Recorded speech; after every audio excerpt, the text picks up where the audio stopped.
ओम साईं राम। साईं बाबा की व्रत कथा गुरुवार से शुरू कर अगर पूरी तरह की जाए तो आपकी सभी मनोकामनाएं पूरी होती हैं। ये बहुत सारे भक्त करके देख चुके हैं। तो इस वीडियो में मैं बताऊंगी कि साईं बाबा की व्रत कथा क्या है और व्रत करने की सही विधि क्या है।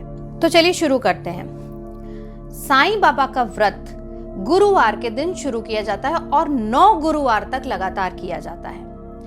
अब आपको जिस भी गुरुवार से साईं का व्रत शुरू करना है वो कैसे शुरू करना है। गुरुवार के दिन ब्रह्म मुहूर्त यानी कि 4 बजे के आसपास उठकर नहाकर सबसे पहले साईं बाबा का ध्यान करें और मन में एक संकल्प लें कि मुझे 9 गुरुवार तक साईं का व्रत करना है। व्रत में क्या खा सकते हैं क्या नहीं, इसकी विधि मैं अभी इसी वीडियो में बताऊंगी।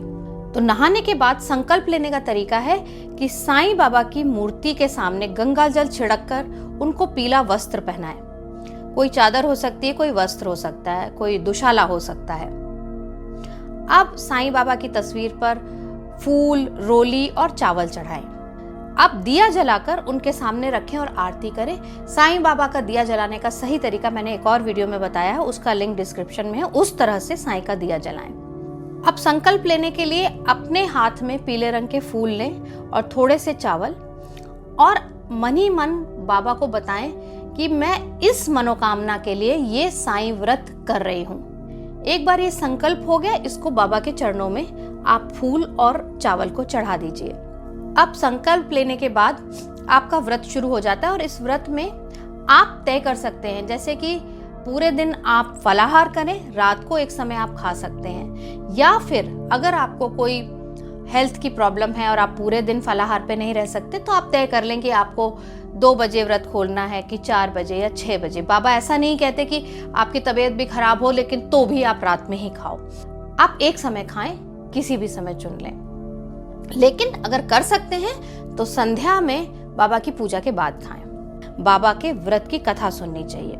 तो मैं ये कथा आपको सुना रही हूँ और आप सिर्फ सुन सकते हैं, चाहे तो आप बाबा के आगे ये कथा पढ़ भी सकते हैं। और याद रखिए कब करनी है, जब आपका शाम की पूजा कर लिया आपने, बाबा की दिया जला लिया और आप व्रत तोड़ने के लिए भोजन करने जा रहे हैं, उस समय की पूजा के समय आपको ये व्रत की कथा सुननी है। तो ध्यान से सुनिए, मैं सुना रही हूँ साईं बाबा व्रत कथा। ओम साईं राम। एक बार की बात है, कोकिला नाम की एक महिला अपने पति महेश भाई के साथ गुजरात के एक शहर में रहती थी।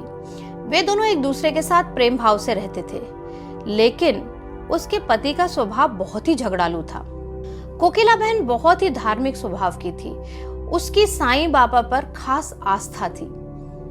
झगड़ालू स्वभाव होने के कारण पति का धंधा समाप्त होने लगा। घर में कमाने का कोई और जरिया भी नहीं था। काम न होने के कारण कोकिला बहन का पति दिन भर घर में रहने लगा। इस दौरान उसके पति ने गलत राह भी पकड़ ली। खाली रहने के कारण उसका स्वभाव भी बहुत अधिक चिड़चिड़ा हो गया। एक दिन दोपहर में एक बुजुर्ग दरवाजे पर आकर खड़ा हो गया और कोकिला से दाल चावल मांगने लगा। शांत और धार्मिक स्वभाव होने के कारण कोकिला बहन ने चावल और दाल उस बुजुर्ग को देकर अपने दोनों हाथों से उन्हें नमस्कार किया। यह देखकर उस बुजुर्ग इंसान ने उसे साईं बाबा सुखी रखे कहा। यह सुनकर कोकिला बहन बोली कि बाबा शायद सुखी रहना मेरी किस्मत में नहीं है। इसके बाद वो अपने सारे दुख दर्द उस बुजुर्ग आदमी को बताने लगी। यह सुनकर उस बुजुर्ग आदमी ने कोकिला को साईं बाबा का व्रत रखने को कहा।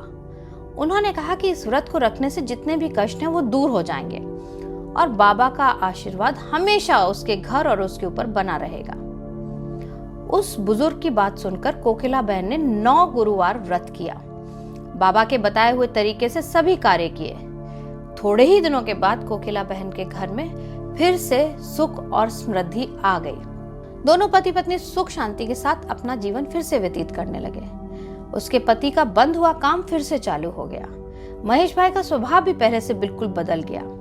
कुछ दिनों के बाद कोकिला बहन के जेठ जेठानी सूरत से आए और बातों बातों में उन्होंने बताया कि उनके बच्चों का ध्यान पढ़ाई में बिल्कुल नहीं लगता और इसीलिए बच्चे पढ़ाई में सफल नहीं हो पा रहे, परीक्षा में फेल हो रहे हैं। यह सुनकर कोकिला बहन ने 9 गुरुवार साईं का व्रत रखने के लिए उनको बताया और साथ ही साथ ये भी बताया कि व्रत रखने से उनकी जिंदगी में क्या फर्क आया। उन्होंने कहा कि साईं बाबा की भक्ति से उनके बच्चे अच्छी तरह लिख पढ़ पाएंगे। लेकिन ऐसा करने के लिए साईं बाबा पर विश्वास होना बहुत जरूरी है।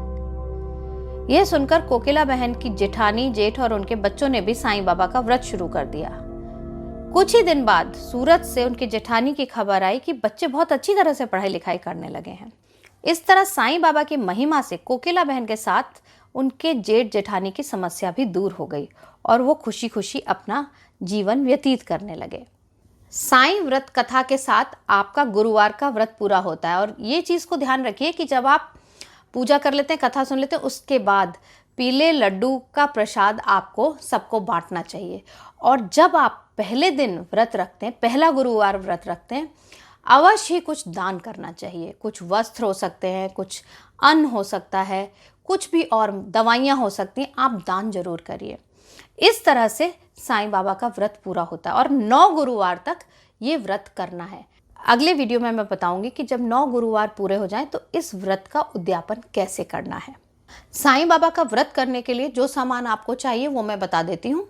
पीले फूल, चावल, रोली और लड्डू और केले का प्रसाद।